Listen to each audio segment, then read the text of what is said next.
Hello, and welcome to this audio interview from the National Socio-Environmental Synthesis Center, also known as SESYNC. SESYNC is supported by an award from the National Science Foundation to the University of Maryland. Join us as we bring together the science of the natural world with the science of human behavior to find solutions to complex environmental problems. I'm your host, Erin Duffy.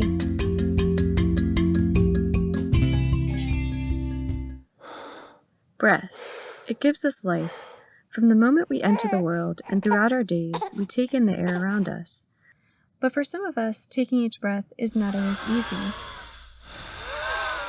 Asthma affects approximately 1 in 8 individuals in the United States, and with the exact causes yet unknown, solutions remain elusive. In this segment, we talk with Dr. Kelly Jones, who is a registered nurse and former postdoctoral research fellow at SESYNC, about her research into the role of the neighborhood environment on children's respiratory health outcomes. Join us as we discuss how technology, in this case air quality monitors, have the potential to provide a clearer picture of what individuals are exposed to moment to moment, neighborhood to neighborhood, and even street to street. We'll also delve into the factors that contribute to these variations in air quality, the developments needed to harness the power of this data, and how this type of granular information can improve decision-making for better, more equal health outcomes. Kelly, so nice to be with you today. Thanks, Erin. It's nice to be here. I wanted to start off by talking a little bit about your career progression, which I think is pretty unique, and I know was influenced by your time in the Peace Corps. Could you tell us a little bit about that? I started out as an engineer. I was a groundwater engineer, and I was really interested in clean water access for people in communities that didn't have it. So I didn't know it at the time, but I was already actually in environmental health when I was doing that work. And so as a groundwater engineer, I joined the Peace Corps, and I went with the Peace Corps to Mali, West Africa, which is a landlocked country. A lot of it is in the Sahara. A lot of it is sub-Saharan. And I was working with small communities there on a variety of projects. The interesting thing that came out of that time for me is that I saw that as far as clean water goes, the engineering solutions, which are the solutions that I thought that my life was going to be about, they're absolutely critical. They're really, really important. But what the engineer does is not the part that makes the water accessible to people. And the people that make clean water accessible and make clean water part of the community's life are the nurses that are on the ground, that are working with hospitals, that are working with schools, that are working with families, that are working with mothers groups. And they're making these changes and these possibilities parts of people's lives. So then when I came home from the Peace Corps, I went to nursing school. I decided at that point that what I needed to do was to take the engineering background that I had, that skills, that ability to see the whole system and to understand how the different parts of a complex system can work together, and apply that to making sure that the decisions that we make outside of the healthcare setting are really serving the health of the population that's living in those systems, in those settings, in those communities. Well, let's talk a little bit about what you're working on at SESYNC specifically. I proposed to do a project looking at the relationship between local air quality and children's respiratory health conditions. So in particular, we're interested in asthma and the way that asthma impacts kids' ability to go to school. So asthma itself and asthma-related conditions is the number one reason that kids are absent from school. And we know from a lot of education research that the more absent children are, especially in elementary school, the more likely that they're going to have behavioral problems in later school, that they're going to have poor grades, that they're not going to graduate from high school. And we got access to an incredible data set of all the hospitalizations and all the ER visits of associated with respiratory health and asthma in Washington, D.C. And then we looked at where these kids were living and what the conditions around them were. Interesting. What did you and your collaborators find? We saw associations that we expected to see, that those kids who were living in more green areas had less asthma exacerbation, that the kids living in areas with the highest density of traffic, so average annual daily traffic counts, the higher that you had that in your neighborhoods, the more likely you were to be experiencing a visit to the ER or a hospitalization due to asthma. And then we found that the strongest predictor of whether or not somebody was going to end up with one of these visits was their race and their socioeconomic status. So African Americans are multitudes of times more likely to have hospital visits and hospitalizations. And the lower your income, the lower your median income of your neighborhood, the more likely that we're going to see kids from that neighborhood in the hospital at some point. So it sounds like you found that while environmental conditions have a part to play in terms of respiratory health, an even stronger risk factor for asthma was race and socioeconomic status. Can you talk a little bit more about that? So it really was a confirmation at a very, very small scale that these environmental conditions are really important, but we can't address the environmental conditions without also addressing the socioeconomic conditions. And this is a double-barreled sword because we know from a lot of the EJ, the environmental justice work that's been done over the past couple decades, that majority minority communities are the communities that are most likely to have less access to green space, more traffic in the area, more likely to have toxic polluters in the area, more likely to have, historic legacy of bad soils. So we know that these communities where they have social and economic conditions that are setting these kids up for respiratory issues are also the places where they're most likely to find the environmental conditions that are setting them up for respiratory conditions. So it's a huge systemic problem that we need to address all parts of it, but we also have to understand what those parts are. So, right. And I don't know, it's not like you guys have all the answers, but have you come to some conclusions about interventions? The most important conclusion that our study showed, ours was the first that definitively said that this was the case, is that the measurement of exposure that we have available to us now is not good enough. But the thing is that it doesn't have to be. We have the tools, we have the resources, we have the technologies that we could have much better measurements of individuals' exposures. Quick aside, when we're talking about exposures, we're referring to the amount and type of air pollution a person is exposed to, as well as the duration. Examples of pollutants that influence the air quality include carbon monoxide, lead, ozone, particulate matter, and certain chemicals. So there are obviously very real complications, and we're never going to have perfect measurements of people's exposures, because to perfectly measure your exposure, we would have to instrument you so heavily that you would have troubles functioning in the world. But we can instrument the world around us in such a way that we can understand the variability across both space and time of these things that people are being exposed to. So we can understand how not only temperature and storms vary across urban spaces, but also how that relates to the different air quality across urban spaces, and not just across the whole region, not across 3 square kilometers, but between neighborhoods, between streets, across streets that have, different traffic patterns, and then different street tree species living there. What exactly is going on there? We have the ability to instrument in that detailed a fashion.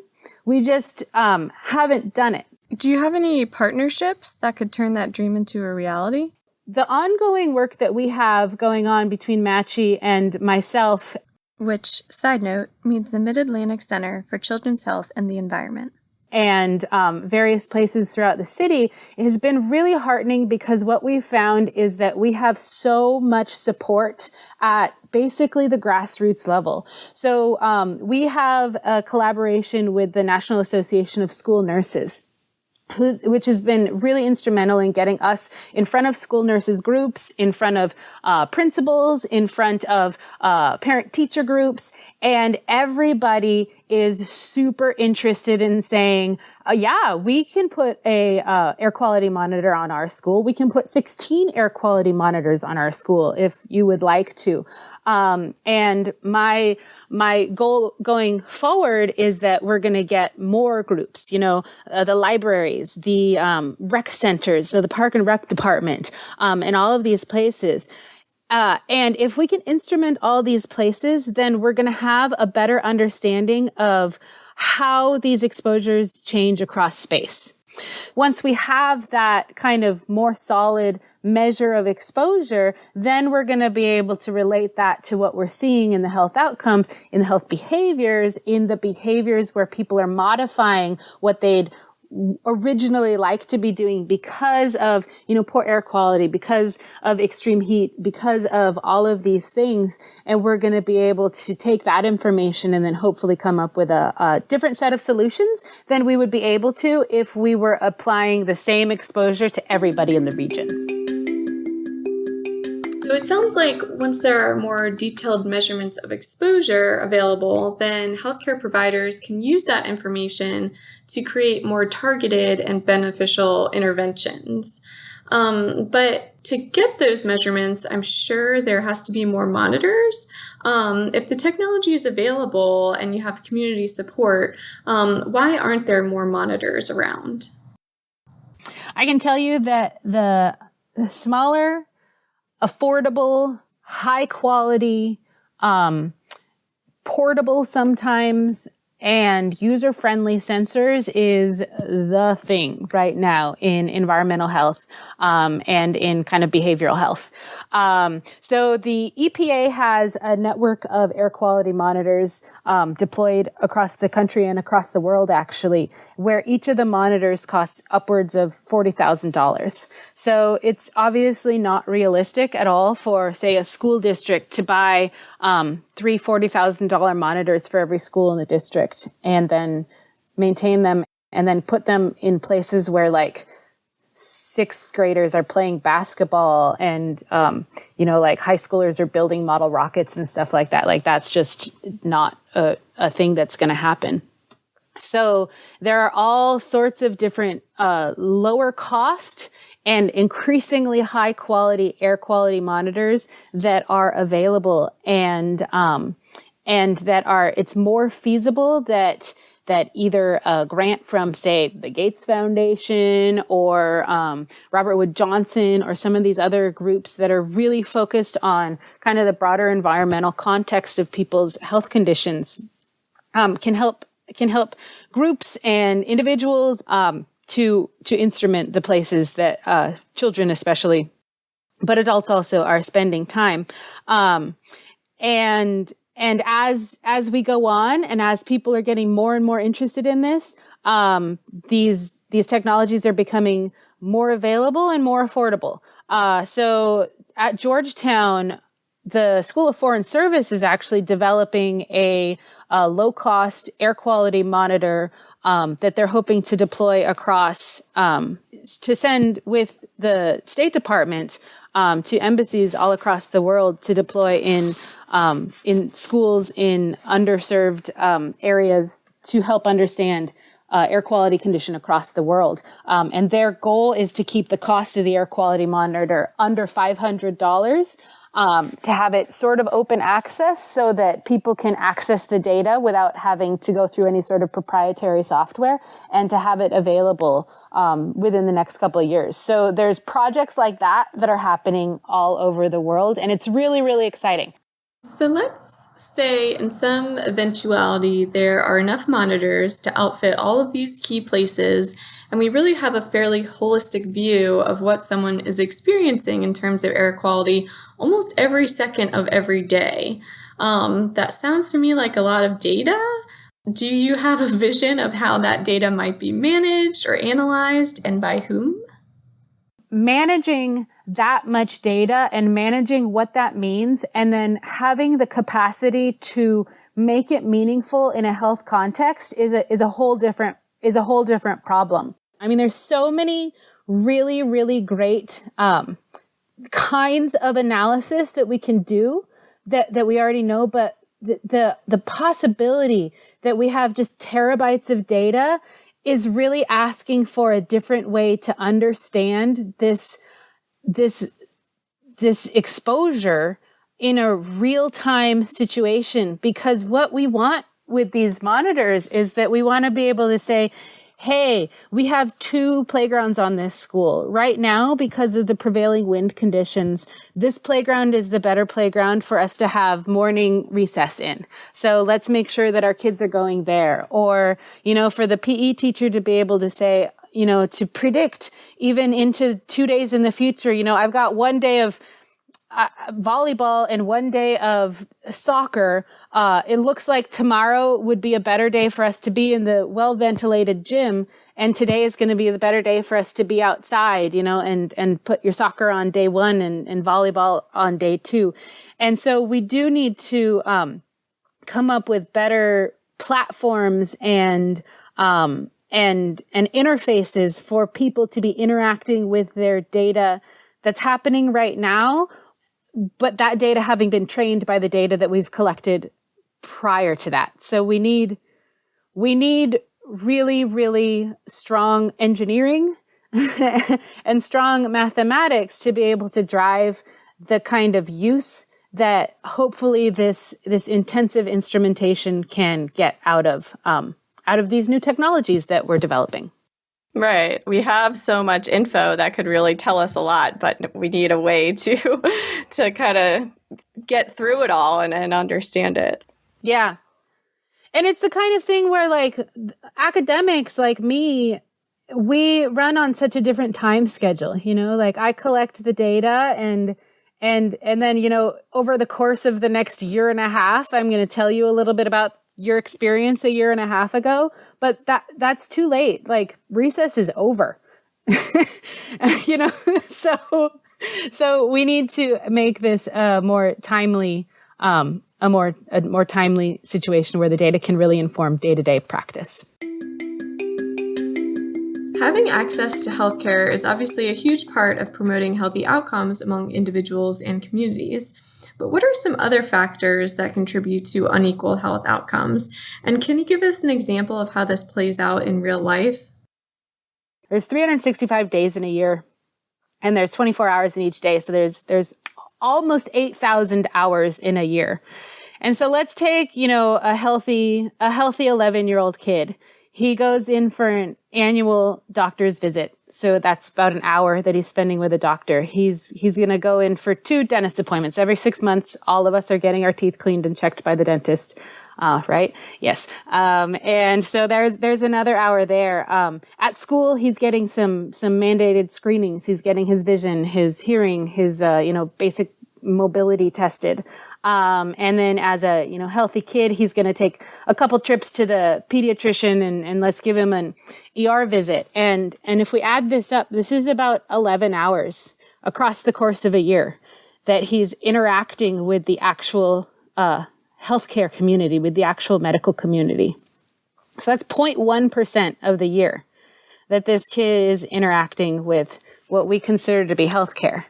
And so this 0.1% of this kid's time that's affected by these things that we are calling health, but it's 99.9% of the time that this kid is out there in the wild.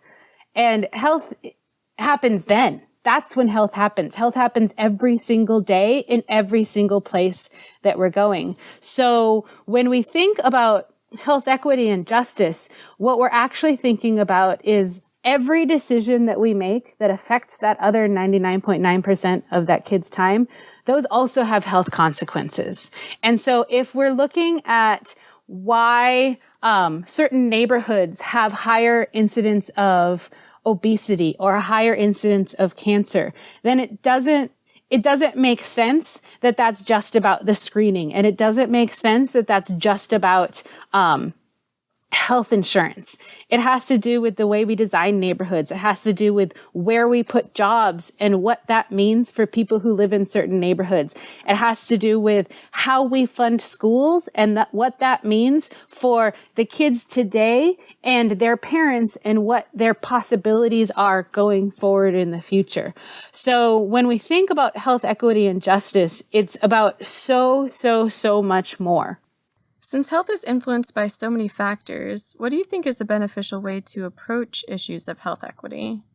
That's really why I wanted to come here to SESYNC, because I know that all of these things are very complex systems, and I know that it's about how the communities work together, but we're a little bit behind that understanding in the health sciences. We're so focused on, health outcomes of the people, and we are in such in the medical model of what we're thinking about that I wanted to come to a place like SESYNC and work with all the various people here to learn from them about how they understand communities and to learn from them how they understand systems. All of this stuff that's happening outside is relating to, these things that we think of as just health consequences. But the historical impacts of redlining and how that's impacted the distribution of parks across cities. To clarify, redlining is the systematic denial of various services to residents of specific, often racially associated neighborhoods or communities, either explicitly or through the selective raising of prices.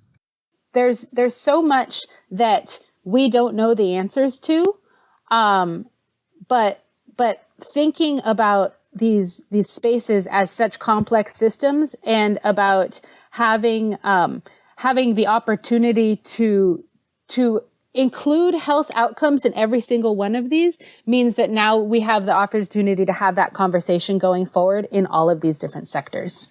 Yeah, so you kind of came to SESYNC because you could see the systems thinking that was going on of environment and society and how really they're one. I think usually the lens from SESYNC is if we're going to help the environment, we really need to think about people. But in your case, it's kind of like if we were going to think about people, we really need to think about the environment. Yeah, it's been really interesting being here too, because I needed to learn the language from the other direction too. I needed to be able to talk with my naturalist friends, my ecologist colleagues and stuff, and I just didn't have the language to talk with them. So SESYNC really gave me a set of tools that I didn't have beforehand to work with colleagues from such a broad spectrum, because we're all working on the same thing. We all recognize that what we want is a healthy world for our children, and it's not just on the social side, and it's not just on the environment side. It has to be on both sides, and when one is healthier, the other is healthier. When one is healthier, the other is healthier. So being able to find intersections and find ways to work together is the only way that either side is going to achieve its goals. And so it's been really, really useful in being able to have that education for me. And how are those collaborations? How did it go? I mean, sometimes people talk about it being difficult to talk across disciplinary boundaries. I mean, what did you learn in terms of how to make that happen?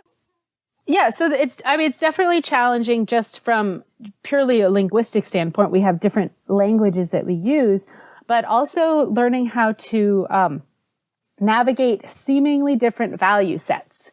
If I'm always going to ground my work in the value of human life, and somebody else is going to ground their work in the value of a complex and healthy natural environment, those feel initially like they might be in conflict with one another.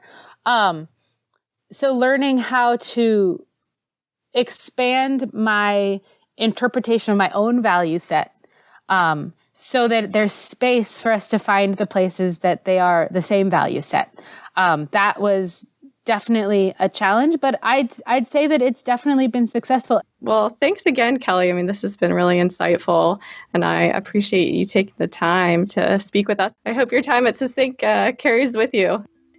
Thank you so much. Thanks for listening, and be sure to join us next time as we talk with Dr. Varsha Vijay about the effectiveness of protected areas in meeting ecological and socioeconomic goals of conservation.